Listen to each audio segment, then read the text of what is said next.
Pursuant to the announcement of the delegation and the rules of the procedures of the convention, North Dakota cast 29 votes for President Donald Trump. The Northern Mariana Islands, 9 delegates with the following bound delegates, 9 for President Trump. Hafa from the Commonwealth of the Northern Mariana Islands, the only territory with a Republican governor and a Republican majority in our legislature. In early March of 2016, Governor Torres proudly endorsed Donald J. Trump for president, becoming the only territory governor to do so and the 3rd governor nationwide. Unlike previous administrations, President Trump has never turned his back on our islands and our people, almost 8,000 miles away from Washington, D.C. President Trump and his administration have greatly helped us recover from 2 devastating typhoons. Our people are deeply patriotic, and our sons and daughters proudly step up and serve in the U.S. Armed Forces, making us one of the highest per capita in the nation. Tourism is our primary economy, and we strongly encourage everyone to visit our deep blue oceans and beautiful beaches. On behalf of Governor Ralph de Leon Guerrero Torres and the entire Republican Party of the CNMI, Madam Secretary, the Commonwealth of the Northern Mariana Islands is proud to cast its 9 votes for President Donald J. Trump.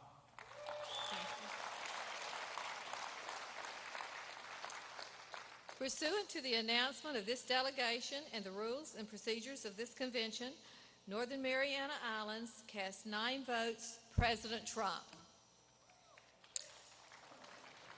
Ohio, 82 delegates with the following bound delegates. 82, President Trump. Madam Secretary, I stand for the state of Ohio.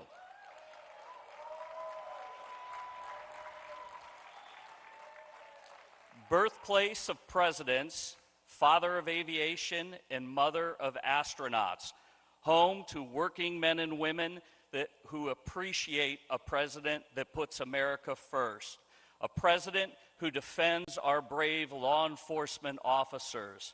I am Bob Paduchik, son of Anthony and Judy Paduchik, and I cast Ohio's 82 votes for Donald John Trump.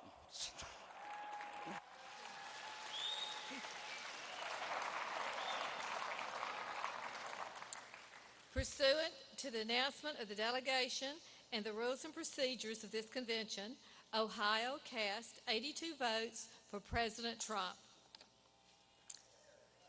Oklahoma, 43 delegates with the following bound delegates. 43, President Trump. Madam Secretary, this is Steve Curry, Delegation Chair from the great state of Oklahoma, the state which proudly provides the Senate with its 2 great senators, Senator James Inhofe and James Lankford, who are strong advocates and defenders for our national defense and for the protection of unborn lives. The state which proudly and unapologetically supports our military and the thin blue line of police officers which devote their lives to protect and serve. The state where we understand the difference between peaceful demonstration and riots and looting. That freedom is not available to you if you can't go to your place of business or drive down the street without fear of being beaten. The state where its people recognize and hold dear the rights given to us by our Creator and not by government, yet enshrined for us in the Bill of Rights, which includes, among others, speech, press, religion, and the right for our own self-defense and the right to bear arms. The state in which all 77 counties voted for President Donald Trump in 2016 and will do so again in 2020.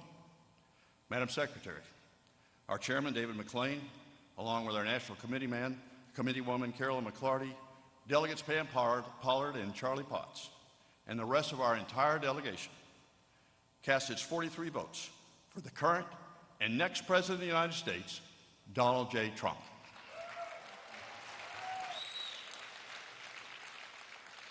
Pursuant to the announcement of the delegation and the rules and procedures of the convention, Oklahoma cast 43 votes for President Donald J. Trump. Oregon, 28 delegates with the following bound delegates. 28, President Trump. Madam Secretary, Oregon, a state with a proven pioneering tradition and breathtaking natural beauty, has benefited greatly from President Trump's America First policy over the last 3.5 years, resulting in more and better jobs and an improved economy for our citizens. In stark contrast to our failed governor and the feckless mayor of Portland, along with the Democrat presidential candidate in hiding,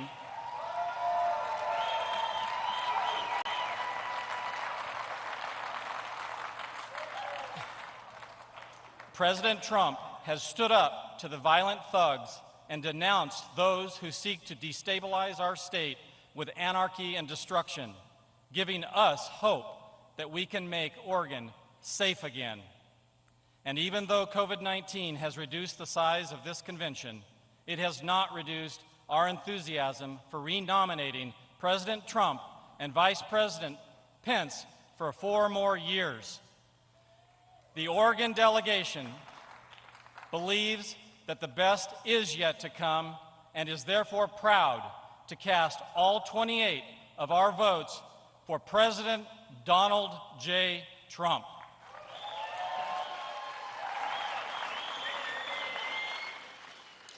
Pursuant to the announcement of the delegation and the rules and procedures of this convention, Oregon cast 28 votes for President Donald J. Trump. Pennsylvania, 88 delegates with the following bound delegates. 88, President Trump. Madam Secretary, I'm Lou Barletta, Chairman of the Pennsylvania delegation. I'm honored to represent the great Commonwealth of Pennsylvania, also known as the Keystone State. As one of the first members of Congress to endorse then-candidate Donald Trump, Pennsylvania was the keystone that put Donald J. Trump in the White House with its electoral votes at 2 a.m. on election night, and we will do that again in 2020. I'm proud to cast Pennsylvania's 88 votes for the President.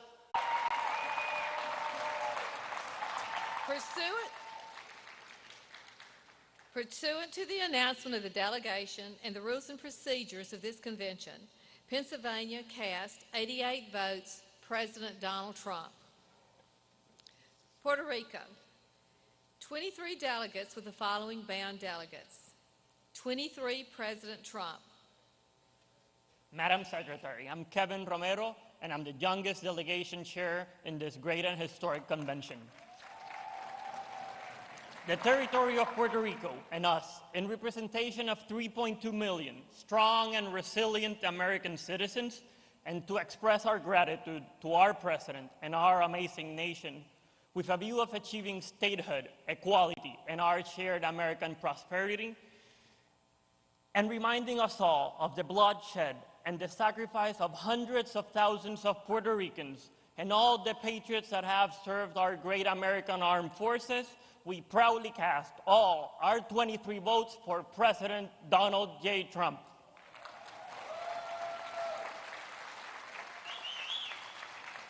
Pursuant to the announcement of the delegation and the rules and procedures of this convention, Puerto Rico cast 23 votes, President Donald Trump. Rhode Island, 19 delegates with the following bound delegates. 19, President Trump.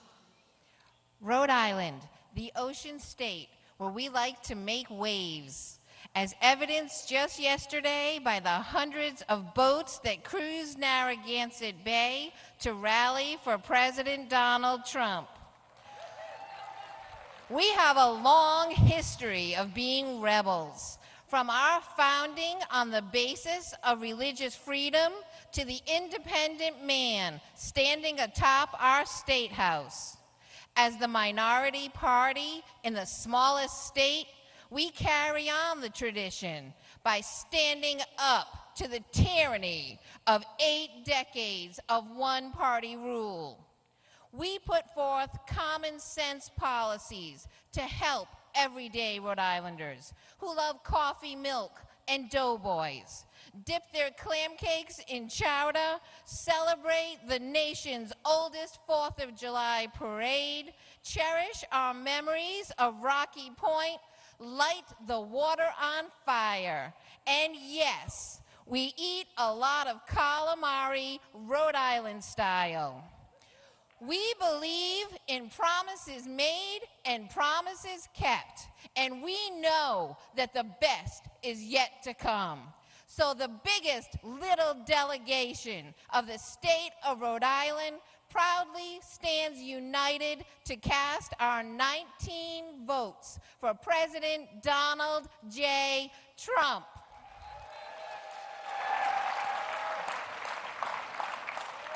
Pursuant to the announcement of the delegation and the rules and procedures of this convention, Rhode Island cast 19 votes, President Donald J. Trump.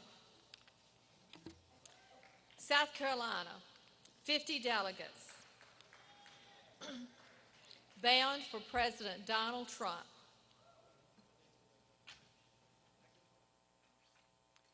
Madam Secretary, I'm Henry McMaster, delegate and governor of the great state of South Carolina, where my wife Peggy and I are proud owners of 2 of Mike Lindell's pillars.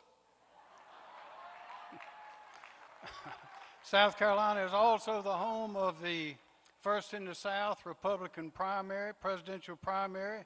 We were settled in 1670, and if Donald Trump had been around then, we'd have voted for him then. So today we proudly and happily cast all 50 of our votes for President of the United States, Donald J. Trump. Thank you.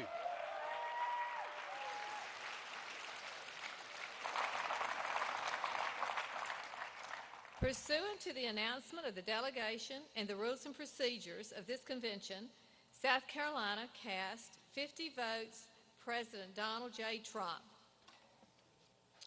South Dakota, 29 delegates with the following bound delegates. 29, President Trump. Madam Secretary, I am Christy Nome.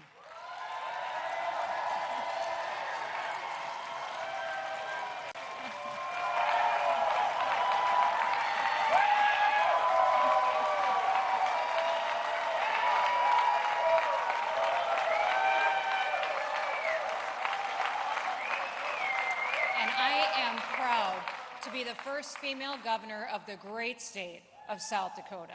We have the beautiful Black Hills, the greatest pheasant hunting in the world, and we have Mount Rushmore, the most iconic monument in this nation. And it is honoring leaders that led this nation through challenging times. South Dakota is proud to be the home of Medal of Honor recipient, fighter pilot, and former Governor Joe Foss. We also are proud of the great Lakota leader, Sitting Bull, and author Laura Ingalls Wilder.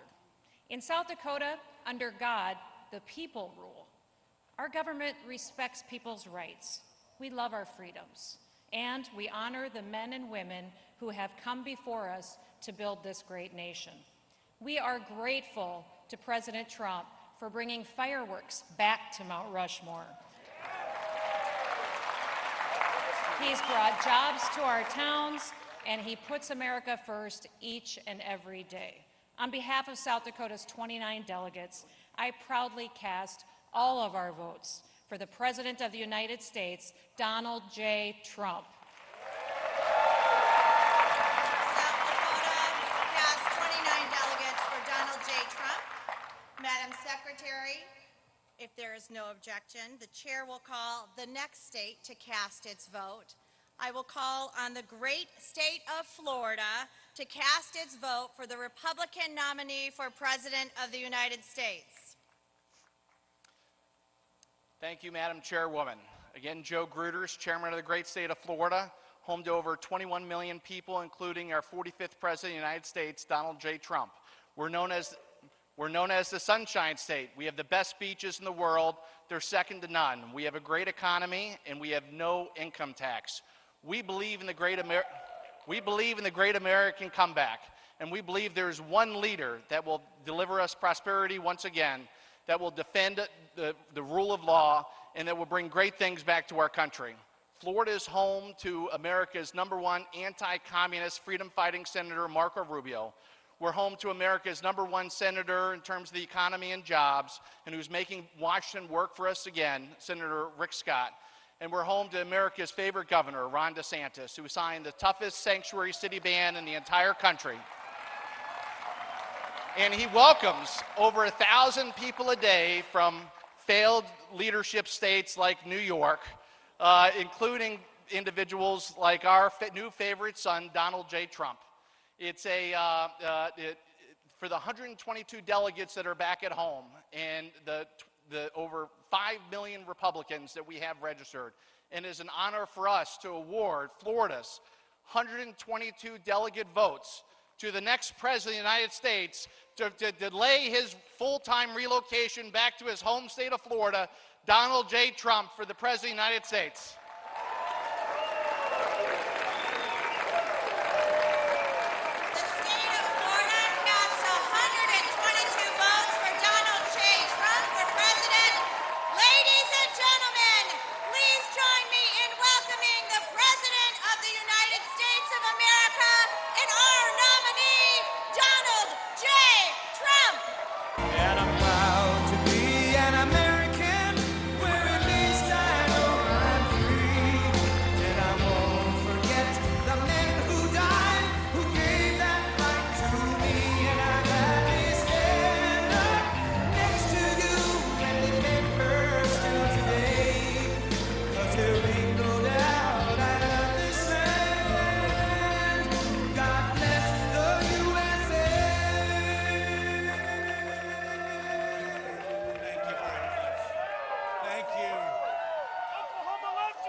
Now, if you want to really drive them crazy, you say 12 more years.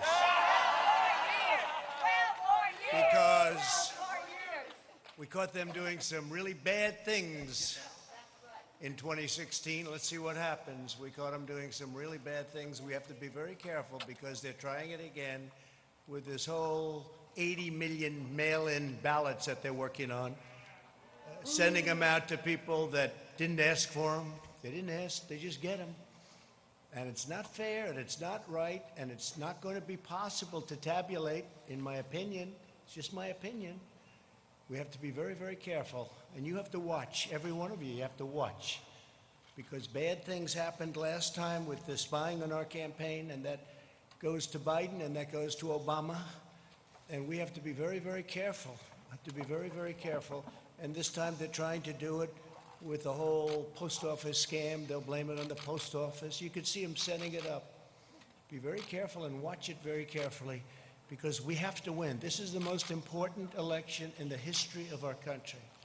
This is the most, you know, for a long period of time, I would say, well, 2016, how special was that evening? Was that one of the great? That was one of the great evenings. But we have to be very, very careful, and we have to win. Our country is counting on it. This is the biggest. This is it. Our country can go in a horrible, horrible direction, or in an even greater direction. And before the plague came in from China, that's where we were going. We were going in a direction like we had never seen. The most successful economy in the history of our country, the best unemployment numbers in history for African American, Asian American, Hispanic American, women, college students, bad students, good students, everybody. If you had a diploma, if you didn't have a diploma, it didn't matter, you were doing well. Everybody was doing well. And we were actually coming together. You know, success brings people together, maybe better than anything else. Success brings people. So many times they say, we're divided. Well, we were very divided under President Obama, very divided. People have no idea how divided. They didn't talk about it as much. They didn't say it as much. But we were really coming together. And I was speaking with Democrats all of a sudden because the success, the markets were at an all-time high. And by the way, take a look at what's happening with the markets. Take a look at your 401ks, which you probably do every hour. Take a look at your stocks. We're very close to breaking the record, and NASDAQ has already done it. You know, NASDAQ has broken the record, I think, 16 times already during a pandemic. Hopefully we'll call it the final phase of a pandemic. You know, Biden the other day said, no, he'd shut it down. He'd listen to some guy say, and he'd shut it down. We just broke a record on jobs, an all-time record. There's never been 3 months where we've put more people to work, over 9 million people. And again, we're just about ready to break the all-time stock market record. I mean, you look at it, we're just about ready to do it again. And what that means is everything else is going to follow. Very smart on Wall Street. Everything else is going to be there. The economy is coming up very rapidly. Our farmers are doing well. Our farmers are doing well because I got China to give them $28 billion because they were targeted by China. I got the farmers $28 billion, 16 and 12. That's why. So in spite of the pandemic, and our farmers did a great job in supplying food and all of the difficulties during this period of time, but we're getting ready to do things like nobody's ever seen before. But the best way to bring unity is success. Success brings unity, and we were there, and then we got hit with the plague. But we won't forget that. I just want to thank the people of North Carolina because, to be honest with you, I felt an obligation to be here. You have a governor who's in a total shutdown mood. I guarantee on November 4th, it'll all open up. It'll be fine, like most other states. On November 4th, you know, these Democrat governors, they love shutdown until after the election's over because they want to make our numbers look as bad as possible for the economy. But our numbers are looking so good. And frankly, I used to say a V, and people would say, well, maybe not. I don't think so. Some would say, no way. We have a super V. You're right. It's now looking like it's a super V. Our automobile numbers are incredible, both used cars and brand new cars. Our manufacturing numbers incredible. We're putting a lot of manufacturing jobs to work that the previous administration said you'd need a magic wand. You'd need a magic wand for manufacturing jobs. I don't think so. I guess we had the magic wand, that's all. But we're putting them, again, we're putting them back, we're bringing them back. But think of your life just prior to the plague coming in. It was the best it's ever been. Your state had the best numbers they've ever had by far. And we had the best employment numbers also. We were up to 160 million jobs. We were never anywhere near that.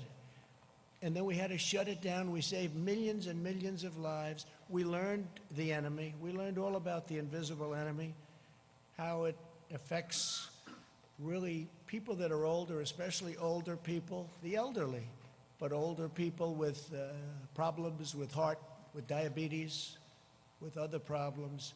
And we learned, and most of the country is right now doing very, very well. They've done an incredible job. And to have a man sitting on television the other day say, oh, I'd shut it down. Oh, I'd shut it, like it's easy, shut it down. And by the way, when you shut it down, and we did the exact right thing, we shut it down, then we reopened, and that's what we're doing now. We're well into it. But if we didn't shut it down at that point, we would have had millions of people dead, millions of people. You see the numbers. The job that Mike Pence and the task force and all of us together have done has been incredible, what we've done, what we've achieved. Whether it's ventilators, whether it's supplying equipment to governors that were totally ill-prepared. Many of the governors were totally ill-prepared. Nobody wants to say that, but it's supposed to work that way, Federalist. It's supposed to work that way. The governors are supposed to do it. Many of them did a fine job, and many of them came back well. But most of them didn't have the equipment that they should have had. Few of them had the ventilators, which are very, very complex machines and hard to make and hard to manufacture and expensive. And we're right now making thousands of ventilators a month, and we're sending them. We have all we can use. Our whole country, every state, we're stocked. We're stocked. And I always say it, I'll say it again. There's never been a person that needed a ventilator that didn't get a ventilator. Every single person that's ever needed a ventilator, with all that you've heard, with how much, they said we didn't have. Again, I took over a country whose military was depleted and whose cupboard on this front were bare. The cupboards were bare. We didn't have anything. We didn't have a thing. We had very, very little. And we did a great job. We haven't been given, and it's not for me, it's for the incredible people, the generals, the admirals, all of the doctors, the nurses. And yet you saw yesterday convalescent plasma. You saw remdesivir. You'll soon see vaccines pouring out years ahead of what they would have been under a more traditional, let's use that term because it's nicer, a more traditional administration where they would have taken years to come up with this stuff. We're coming up with it like nobody's ever seen before. The FDA, Dr. Hahn, I want to thank him. Alex Azar, I want to thank him. They've come with things and done things that have never been done in terms of speed and frankly in terms of quality. If you look at what we're doing and what we're coming up with, drug companies are coming out with vaccines that are, I've seen some results already. It's going to be very, very soon. They're in stage 3 trials. It's unheard of. We wouldn't be there for 2 years if this were a more normal situation. So I just want to thank everybody for being here. And again, I felt an obligation to come to North Carolina. It's been a place that that's been very good to me. We won a lot of victories here. I haven't been doing this that long, but I won every chance I had in North Carolina. I even stole a great chief of staff, Mark Meadows, right? I stole him from North Carolina. And he left Congress as a very popular guy. Could have been there for a long time if he wanted, and he came in. And by the way, you have a fantastic young gentleman going to take his place. He's a fantastic young guy, and he's going to be a real star in the party. He's going to be a real star in the party. So I just want to thank everybody from North Carolina. And I do want to show a little bit of a difference because another state that's been very good to me is Wisconsin. And Joe Biden was going to have their convention in Milwaukee. And they didn't go there at all. They didn't do this. We did this out of respect for your state. We didn't do this for any other reason other than respect for the state of North Carolina. Because we said we wanted to hold our convention in North Carolina, and I think you're going to remember that, frankly, on November 3rd. We wanted to hold our convention in North Carolina. So I did that out of respect. And if you had a governor that would have let us have some people, he actually told me this. We had an arena that holds 19,000 people. It was totally jammed, sold out. Every hotel was full, everything. And I called him. He said, but we have a shutdown going on, and according to the rules and regulations, now this is 19,000. He did say it. I don't think he'll deny it. But he said, according to the rules and regulations, the most people you're allowed to have in that room, meaning that arena, he viewed it as a room, is 10 people. I say, so Governor, so I'm at 19,000, you're at 10. Can we work something in the middle? And it didn't sound too good. So we really had no choice. It was a terrible thing, but I felt so badly because you could have, economic development money, all of the things that happened. But we decided, I was with Rana, the vice president, everybody, Mark, and we said, let's have our big deal, the roll call, let's have it right here, and let's do it, and I'm going to show up, and I'm not going to tell anybody. Until a few minutes ago, nobody knew I was coming, right? Nobody knew I was coming, so. But what's more important than the roll call? You're the ones calling it, so what's more important? So, and I have to tell you, we're going to do a lot of things. I'm just going to go over very briefly because we're going to make a speech on Thursday night. I hope you're all going to be listening. I hope, because I came in and I'm on Air Force One, and Air Force One has more televisions than any plane in history. They've got them in closets. They've got them on ceilings, floors. They've got more television. You can't escape a television. And I turned to CNN, and they didn't have this. They weren't having it. Can you believe it? They didn't have it. No, CNN didn't have our roll call. Then I turned to MSDNC, as I call it. MSDNC, which is truly, it is a branch of the Democrats. It's right. It's a, I wouldn't say fully owned corporation, but it's certainly a fully controlled, or they control them. Nobody really knows who's controlling who. But, you know, they had it on television. I remember watching it, and it was interesting. You know, you see the different states, and we say this, and we say that. The great state of Alaska, the great state of Alabama, the great state of North Carolina, the great state of all of them. And it's very interesting to me. They had theirs on, but they didn't show it. Instead, they're showing the scam because they're trying to show the post office so that when their whole mail-in thing fizzles, they'll try blaming it on the post office. Okay, so they're showing these hearings that are very boring, actually. And they're not showing this either. They weren't showing this. And Fox had it on, but unfortunately Fox wasn't showing it too much because they had the announcers talking. I said, I want to hear what they're saying. The delegates, I want to hear what they're saying. So I think we had to switch over to C-SPAN or to OAN or somebody. But I wanted to hear them. But I can promise you, a few things. Number one, we will not be taking the word God out of the Pledge of Allegiance, okay?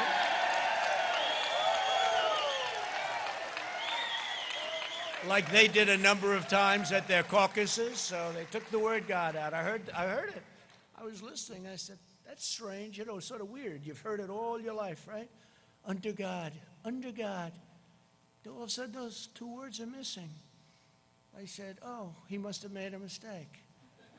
He must have, maybe the teleprompter wasn't working, or his book wasn't working that I have right here. Something wasn't working. Must have made, but the problem was then the next day I heard it again. I said, that's not a mistake.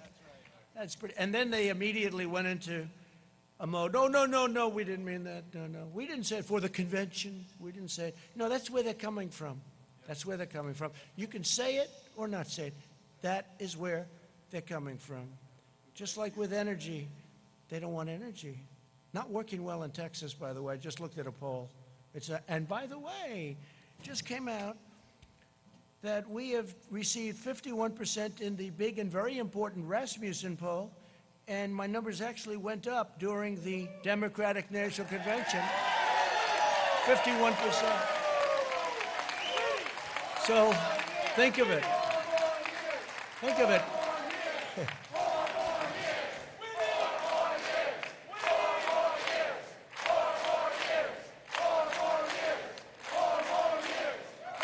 Thank you. I love this state. I like this place. And you're from all over the place, but this has been a good one for me. No, but think of it. So we're at 51% in Rasmussen. Do you read about it? Do you hear about it? You don't hear about it. They give you these suppression polls where they do registered voters instead of most likely. It's supposed to be likely. In other words, how about you? You're likely to vote.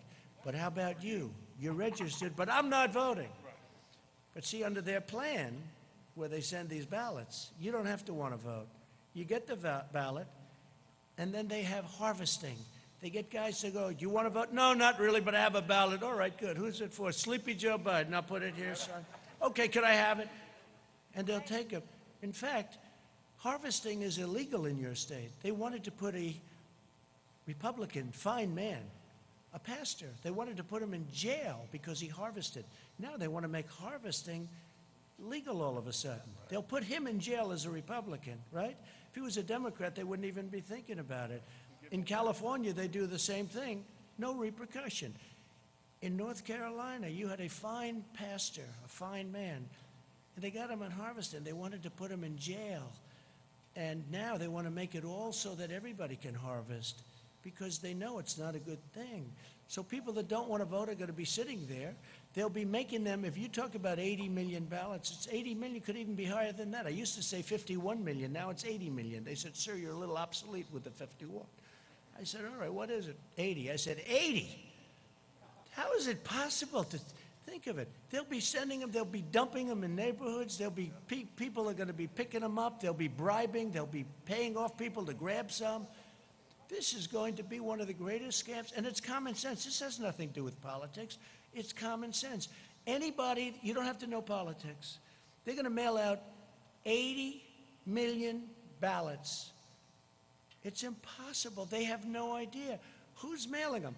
Mostly Democrat states and Democrat governors. Well, supposing they don't mail them to Republican neighborhoods, that means they're not going to get them. So they're going to complain, and the election's going to be over, and then they're going to complain, and then they'll say, oh, well, we didn't get it, big deal. In the meantime, you might lose the election. This is the greatest scam in the history of politics, I think, and I'm talking about beyond our nation. And they act like they're aggrieved. Like by saying this, we're saying such a horrible thing. We're not patriotic by saying this. No, we voted during World War I. We voted at the voting booth during World War II. The pandemic, we're doing very well, and people know how to handle it. Look at the crowds. They're doing very well. It's very safe. It's going to be very safe. If you have an absentee ballot where you request it, we're all in favor of that. Absentee, like in Florida, they have absentee is good. But other than that, they're very, very bad. There'll be millions of ballots. Take a look at New York. Take a look at Virginia. Take a look at New Jersey. All different cases. They just had one last night. Now they're thinking about recalling certain elections that took place with mail-in. And these are small little elections that are locally based, that are easy to run. Not millions, but thousands of ballots. Thousands. Hundreds of ballots. But these are small, and they can't control it. They said 23% of the ballots were defective. What does defective mean? It means fraud. It means a lot of things that we won't get into, because I don't want to be accused. You see all the cameras back there? It's the fake news. I don't want to be accused of anything. But what it means is they're trying to steal the election from the Republicans. That's what it means. In a very, very nice way, I will tell you, they are trying to steal the election, just like they did it last time with spying, and we caught them, and that included President Obama, and that included, let's be nice, Biden. This could only happen in North Carolina. But that included them, and they got caught. And then somebody said, well, what are you going to do? Well, we can't attack a president. Oh, I see. If it was me. They said, we can't attack a president. We caught him. We caught him cold. And they say, we can't attack. He was at meetings talking about it. And by the way, this was spying before and after. And I think it's a disgrace to our country. I think we can never let that happen again. But now they're doing something that in a certain way is more dangerous because it's more effective. They spied on my campaign. You know what they found? Nothing. But this is big stuff. This is stealing millions of votes, and it's going to be very hard. Now, we're in courts all over the country, and hopefully we have judges that are going to give it a fair call, because if they give it a fair call, we're going to win this election. The only way they can take this election away from us is if this is a rigged election. We're going to win this election. We're going to win this election.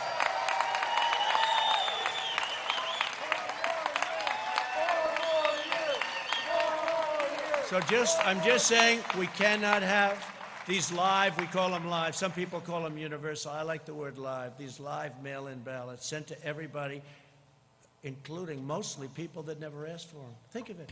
You're sitting there, you get a ballot. Here's the bottom line.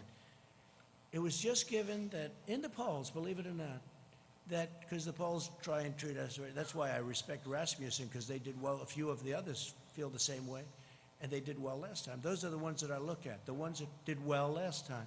And Rasmussen was very good.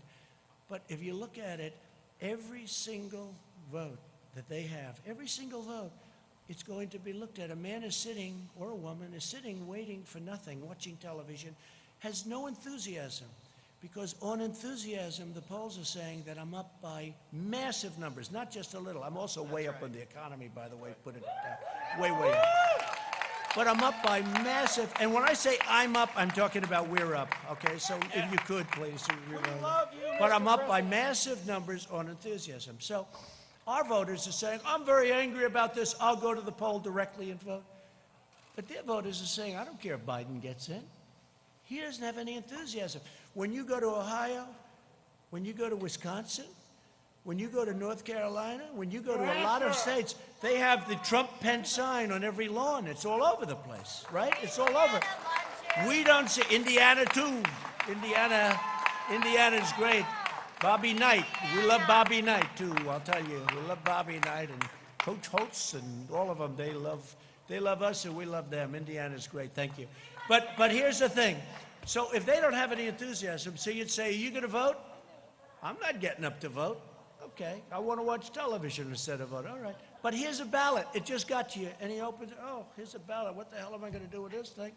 And then they have somebody knocking on your door. And they're harvesting. Hey, have you gotten your ballot? Yeah, I have my ballot. You going to sign it? Well, if you want, I'll sign it. Here it is. Get out of here. That's the most honest way of doing it. And that's unfair. That's unfair. Because now they're taking all of that enthusiasm that our party has. And we have tremendous enthusiasm. I think we have record enthusiasm. We have a base. We have a base the likes of which nobody's seen, including these people. Wall Street Journal did a fantastic story this weekend, a fantastic cover story this weekend on this base. Is an incredible base. Everybody here is going to vote. Everybody in our base. I mean, we have a tremendous base. They don't. They have no enthusiasm for their candidate. Because frankly, Bernie Sanders, they have much more enthusiasm for him. But Bernie Sanders, excuse me, again, he's the greatest loser I've ever seen. This guy can lose and be so happy.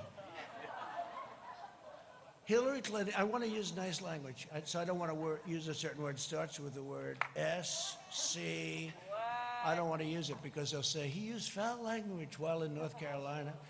So I won't do that. But Bernie Sanders got taken advantage of, is that okay? By Hillary Clinton, but worse, by the Democrats this time. Because of Pocahontas, Elizabeth Warren, got out of the campaign one day prior to the Super Tuesday vote. Bernie Sanders would have won every single state because Biden won by a little bit, and she didn't do well, but she took thousands and thousands of votes away in each state. If you add just a percentage of those votes back, that means that Bernie would have won easily the nomination. And I'm glad he didn't because he had much more enthusiasm. Yeah. And he would have had a base, much smaller base than ours, but equally, I have to say this, equally as enthusiastic. This base doesn't like Joe Biden. They don't like Joe Biden. I think we're going to get a lot of votes. We did last time. People were surprised, primarily because of trade, because I know how other countries take advantage of us, and I understand that. And that's something that Bernie Sanders people really feel, because I understand trade. I've done USMCA now. I got rid of NAFTA, the world's worst trade deal. China tariffs. I mean, China had the worst year they've had in 67 years prior to the plague. The worst year they've had in decades and decades. And we had the best year we've ever had. But we took in billions from China. We never took in 10 cents from China. Never took in 10 cents. They took China for 25 years, and not only Obama, for 25 years, China was taking in anywhere between 200 billion with a B and $550 billion from the United States. I give them all the credit, number one, for being smart and outfoxing all of the people that stood here and their representatives. But China, we built China. We helped build. We gave them $300, $400, $500 billion a year. Because before that, and before the World Trade Organization and they getting into it, China was flatlined. It was after that happened. And then they took advantage of us because we didn't have people that were smart enough to see. And by the way, Biden would be the worst of all of them because his son took out $1.5 billion and he gets fees on $1.5 billion, which is millions of dollars a year. Right. Give me a break. China will own our country if this guy gets elected. We can't let it happen. We can't let it happen. So we have a big one coming. And just to finish, enthusiasm. So they take the enthusiasm now out of the equation because they're going to go knock on everybody's door. Here, would you sign this? Yeah, I'll sign it. Nobody knows who the hell is signing it. And they now want to have it where the signature doesn't have to be verified. No, that's right. The signature doesn't have to be verified. And then they're going to play the game that we're not patriotic. Yeah. What they're doing is using COVID to steal an election. They're using COVID to defraud the American people, all of our people, of a fair and free election. And we can't do that. And don't let them give you the post office stuff. The Postal Service, they do a great job. They lose a lot of money. I've said if they charged Amazon and these companies doing that a couple of dollars more a package that Amazon has to pay, not the customer, you know what would happen? Post office would start doing very well, thank you. Amazon dumps all the packages. Why should we deliver it? We'll let the post office do it, lose a fortune. So if they charged Amazon, now, of course, he owns the Washington Post, so when I get bad stories in the Washington Post, I wonder why, right? I wonder why. But I just tell it like it is, right? I tell it like it is. We love you. We've accomplished more. We've accomplished more during the first 3.5 years of this administration than any president in the history of our country. And I'm not even getting, pushback. I've been saying this for 2 years, for 3 years. I used to say for 2 years, for 3 years. But we've done more, let's say just about. This way they can't say, well, somebody won a war or something, right? No. We've accomplished more than just about any administration in the history of our country. We've secured our borders. We've built our wall, which will be finished very shortly. We brought back manufacturing jobs.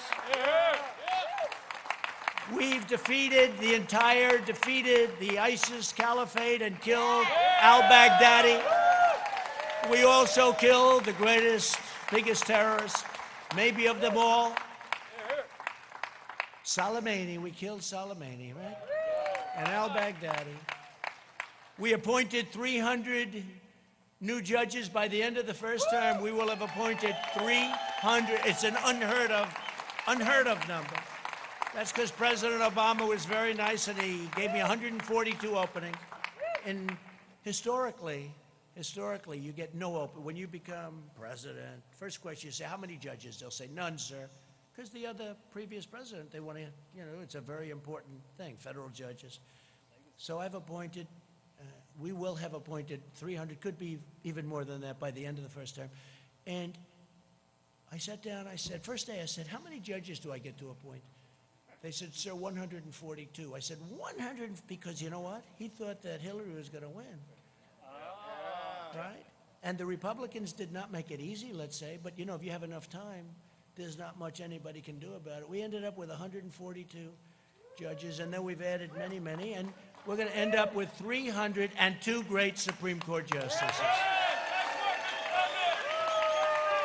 And remember this, I'm saying that I'm demanding, actually, a list. Let Biden put up a list of the judges he's going to appoint, that he'll take them out like I did. I had 25, and we're going to take it out of that list. And we're going to be announcing a list over the next couple of weeks with the judges that we had, plus we might add a few more, so you know exactly where we stand. He can't do it because he would appoint, it's not him, he has no choice. The radical left will demand that he appoints super radical left, wild, crazy justices going into the Supreme Court. Your American dream will be dead if that happens. It'll be dead. And by the way, the next president, so I've had two. Some presidents have had none. I have had two in a relatively short period of time. But I will tell you that the next one could have 2, 3, 4, and even 5. The next president. This is so important. This is so, whether you're talking about life, whether you're talking about Second Amendment, whether you're talking about military, this is so important. We have to do this. We have to win this election. But we brought back manufacturing. We rebuilt our military. We wiped out ISIS. I mean, think of it. When I came, ISIS was all over. Iraq, the Prime Minister of Iraq was in last week, and he said, I want to thank you for defeating ISIS. I said, now, are you talking about me or the United States? You. Because when you came into office, it was a mess. They were all over Iraq and Syria, and you defeated them, sir. I said, good. Tell that to the media, please. Would you do that? And he said, I will, so let's see if he does. But we passed the biggest tax cuts and regulation cuts in the history of our country.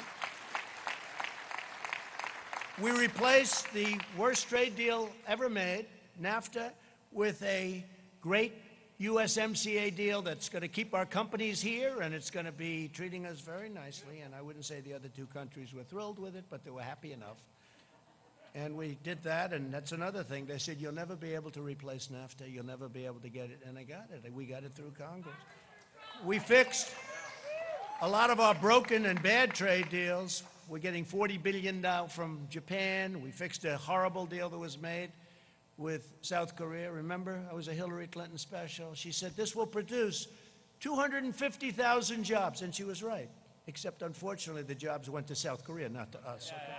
She said it would produce 250,000 jobs, and it did, to South Korea. And we stood up to China like nobody's ever stood up between the tariffs and the trade deal, which now, don't forget, when I made that, the ink wasn't dry before the China virus poured into our country, right? The ink wasn't dry. So I view that differently than I would have, because it's done very well. Last week they had the largest order of corn, the largest order of soybeans. They're doing things, you know, they're very smart. A lot of people, because they see my attitude, a lot of people would say, we're not going to order. They do just the opposite. I got a call last week, sir. In fact, Sonny Perdue is here, the great Sonny Perdue, Secretary of Agriculture. He's here. There he is. Is that right, Sonny? I got a call. They ordered the largest. It was the largest order of corn in the history of our country. Twice. The largest order of corn, the largest order of soybeans. So here's how smart. Somebody else would say, running some country, you know, they'd say, well, we're not going to do business with him. He's not saying nice things about it. China's very smart. Instead, they order more corn than we've ever thought possible, right, Sonny? Order more soybeans than we ever thought possible. And now I have farmers calling me up, sir, we love China very much. Please don't be too tough on them, please. It makes it very difficult, Sonny, right? You know, we do too good a job sometimes. We've achieved American energy independence, and we're now #1 in the world by far. And I saw where these phonies, you know, they want to end everything we've done. They want to end it. They want to go to wind. They don't even know if they want to go to wind. I think they want to just basically close up our country because they're taking away our strength. But they want to do something, but there is no such thing. Solar can't do it. I love solar. It's all fine. You know, very, very heavily expensive, very expensive. But they want to go to other forms of alternative energy. And I think that's okay, except we don't have them. And it's not going to power these massive factories. So we need, and hydro I love. It's one of my all-time favorites. Hydro I love, I have to tell you. That's the great dams. You don't see that too much. You know why? The environmentalists say you can't build a dam there. But now we can, because we've done things that nobody thought were possible. Like, example, the Keystone Pipeline, we got that approved. The Dakota Access Pipeline, they were all bogged down, right? Right? I got it approved. Now, we've got things that they said you couldn't get done. So we're energy independent, and they said we want to ban fracking. Right? No fracking. How do you think they'll do in Texas, Oklahoma, North Dakota? Louisiana's going to love it. There's no fracking. There's basically, they want no fossil fuel whatsoever, okay? No gas, no oil, no coal, no nothing, okay? So they don't want anything. Now they're getting killed because a poll just came out in Texas. Texas wasn't happy. They want no guns, they want no oil and gas, and they want no God. No God. So it's no religion, no guns, right? No oil and gas. I don't think you're going to do too good in Texas. You know, George Washington could come back from the dead, and he could choose as his VP candidate the late, great Abraham Lincoln. And you're not going to win the state of Texas if you have No oil, no guns, and no religion. I don't think so. You're not going to win too many places. We eliminated Obamacare's horrible and very unfair individual mandate, which basically knocked out Obamacare. It knocked out Obamacare. We've protected your Second Amendment, so important. We've protected your Second Amendment. We've cut drug prices, first time in 51 years. We got drug prices down. Now I did a favored nations clause, meaning we pay the same price as the lowest country that has the best deal. The companies are going crazy, the drug companies. They're taking ads on me. I said, I went to Mark Meadows. I said, Mark, they're killing me. They're spending, they have nothing but cash, okay? Big Pharma, they call it, for a reason. There's nobody that gives the politicians more money than Big Pharma. Nobody, not even close. So I said, well, look, if you're not going to negotiate a fair deal, we're going to do a favored nations clause to the top people, the biggest guys. They said, no, don't do that, favored nations. No, favored nations, because, we have countries out there that are paying a tiny fraction of what our people are expected to pay. So if you have a country, Germany or others, they make, by the way, UK, all of Europe, Canada pays 50%, 50% less. In fact, people leave our country, go to Canada, pick up their drugs, and they come back home. Can you believe it? This is the kind of difference. So I say, no, I want a favored nations clause. I also want a rebate clause, a rebate where instead of the money going to the middleman, who have to be the richest people in the world, they get so much. They get more money, frankly, than the drug companies. At least the drug companies make a product. So I wiped out the rebate where now it goes to people, and I instituted what's called a favored nations clause. And it's very simple. You have that in deals. It's whatever the lowest price in the world. We're the biggest purchaser of prescription drugs by far in the world. So whatever the lowest price is that other countries pay. So if you have a country paying 10 cents for a pill and we're paying $2.50, and it's not such an exaggeration, believe me, then we get it for 10. So what happens is that doesn't work, so they'll go up a little bit, we'll come way, way down.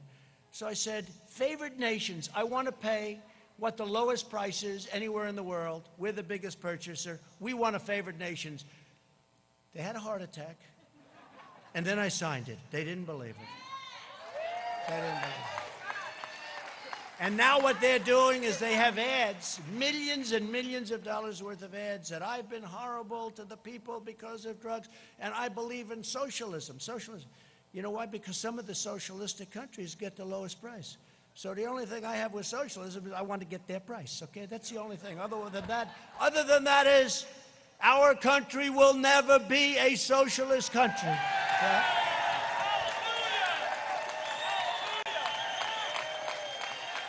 So we cut drug prices, and you could get cuts. You could get cuts.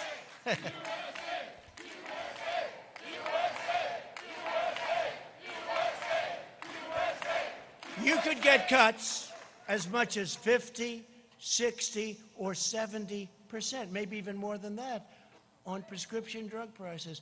And wouldn't it be a kick, I'll use this, wouldn't it be a kick in the ass if I lost and Sleepy Joe is president, and this thing kicks in right about soon, right, in 30, 40 days.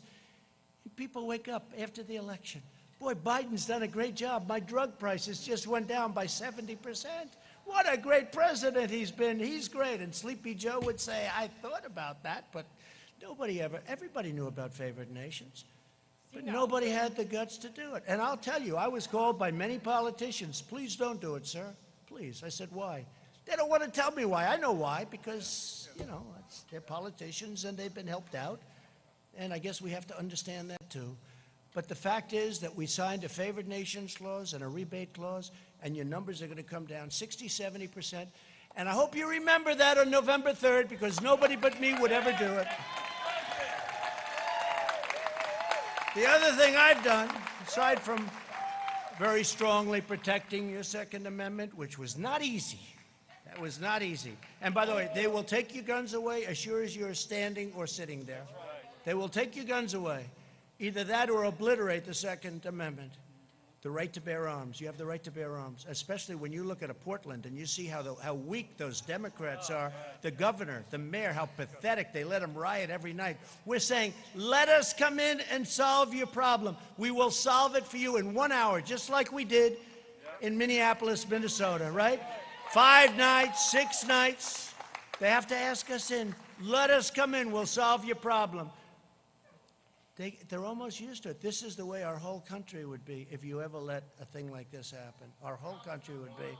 So we protected your pre-existing conditions, very strongly protected pre-existing, and you don't hear that, but we very strongly protected your pre-existing conditions. So we got rid of the horrible individual mandate, which cost everybody a fortune, and we strongly protected. Every Republican is sworn to protecting your pre-existing conditions. It's very important. You won't hear that. You won't hear that from the fake news. We passed right to try. We passed VA accountability and VA choice. We mobilized the largest response since the Second World War. We are doing an incredible job on the China virus, but I'm going to talk to you about that Thursday night. Will anybody be listening on Thursday night? And just very quickly, in the second term, among many other things, we'll continue with our military. We've built the strongest military by far. It was depleted. Hello, nice Marine back there. It was depleted like you wouldn't believe. We have the best jets and rockets and equipment of any kind. Tanks made in Ohio. Lima. Tanks made in Ohio. So we're going to create 10 million jobs, I think, very easily in the first 10 months. That's not, they want to raise your taxes. You know, all my life I've heard as a politician, you like to lower taxes, right? This is the only election where somebody said, we're going to raise your taxes. They're going to raise your taxes, quadruple your taxes. They're going to add on to the regulations so that all of these projects that we got started that are great projects, they won't be able to get built. So they're going to raise your taxes. They're going to raise your regulations, make it impossible to build a highway. It used to take 17 years, 18 years, 20 years, 21 years, long time in some cases, to get approval to build a highway, right? We have it down to 2 years now. We're going to have it down to 1. And it may get rejected for environmental or safety reasons, but we're going to know it very quickly. We're not going to take 17 years. We could name highways. They took forever. End up costing 100 times more, and they're not as good. Some of them go in circles, I mean, to get to a point. They want to miss a certain nest. So let's spend $37 million to miss. Look, we've got to be smart. We've got to be smart. We've got to win an election. Also, we're going to create tax credits for companies that bring our jobs back from China and other countries and impose tariffs on countries that take advantage of the United States. And they've been taking advantage of us for years and years, and I've already done it in certain cases. We have countries that tariff us and we don't tariff them. So they tariff us. It's very simple.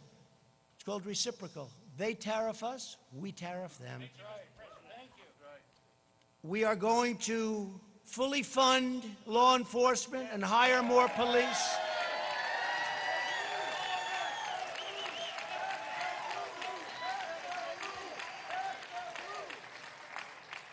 We're going to go with school choice, and we've made a lot of progress on school choice for every student in America. We're going to continue to expand opportunity zones. There has been nothing better. Don't forget, it was us together, that got criminal justice reform done. The greatest thing for the black community, African-American community. They came and they said, we can't believe it. Obama didn't even try. And not only that, I got funded the historically black colleges and universities. I got them funded. They weren't funded. They were year to year. They didn't know if they were going to be around for another year. And they'd come in to the White House, and after 3 years, I said, why do you guys keep coming back? Well, it's a year-to-year deal. I said, that's not fair. So you have to come back every year. And we got them long-term financing and long-term funding. Nobody's done more for the historically black colleges and universities than Donald Trump. Nobody. Nobody's done more for the African-American community. No president has done as much as anybody since Abraham Lincoln. It's true. It's true. criminal justice reform, opportunity zones with Tim Scott of South Carolina. He's a great senator. He's a great gentleman. Tim Scott is fantastic. Opportunity zones. But think of it, criminal justice reform, opportunity zones, the colleges and universities.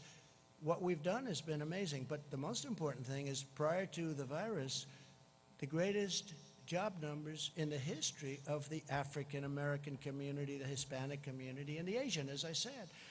So I just want to thank everybody. We're going to get rid of our sanctuary cities as soon as we can so that they don't protect. We put NASA back in action. NASA had grass growing through its runways. It had grass growing through the cracks of its runways. It was closed, essentially just a disaster. Now it's the #1 space center anywhere in the world by far. You saw the ships going up. And for some reason, a lot of rich people like rockets going up. And so we say, let's lease them our beautiful launching areas and let them send all the rockets. Let them pay for it. But we'll be landing on Mars. We're going to the moon. We're going to Mars. We'll be the first on Mars. Let's see if that happens. We have to do it. If we're here, it's going to happen. If somebody else is here, probably not. But I just want to, again, thank you from the bottom of my heart. You're incredible warriors. You have incredible strength. You have unbelievable intelligence and patience. It's a combination of both. I don't know which is greater, the intelligence or the patience, but let's assume it's the intelligence, okay? But I have to tell you, I think we have the greatest base of support anywhere, at any time, any election, and people are starting to find that out. They found it out in 2016, and I will be honest, this election, I believe we have far greater enthusiasm in this election. That's right. And we had a level that was a record, because they still don't believe what happened. They said, where are all these people coming from, right? We love you. People that were great Americans that never voted, but they were great because they didn't like who they were watching or looking. People were great. They didn't vote. I'll never forget, a congressman from Tennessee came up. They do very early voting. Tennessee, a great state. And they had just started voting, and I was in Pennsylvania making a speech, and he said, sir, I don't know, I can't speak for anybody, but I'm from Tennessee, and I've been doing this for a long time. He said, I've never seen anything like it. People are coming from the valleys and the hilltops, and they're coming from the cities. They're coming from all over. I never said they're coming out of the rivers. They're coming along those beautiful war fields that we have. They're coming from everywhere. Sir, I've never seen anything like it. But if other states are like Tennessee, you're going to win this election. He was the first one to say it. He was the first one. They came from the mountains. They came from everywhere. He said, I've never seen anything like it. And people that be having Trump pants and the hats, these are people that never were political people. They never wore a pin in their life having to do with politics.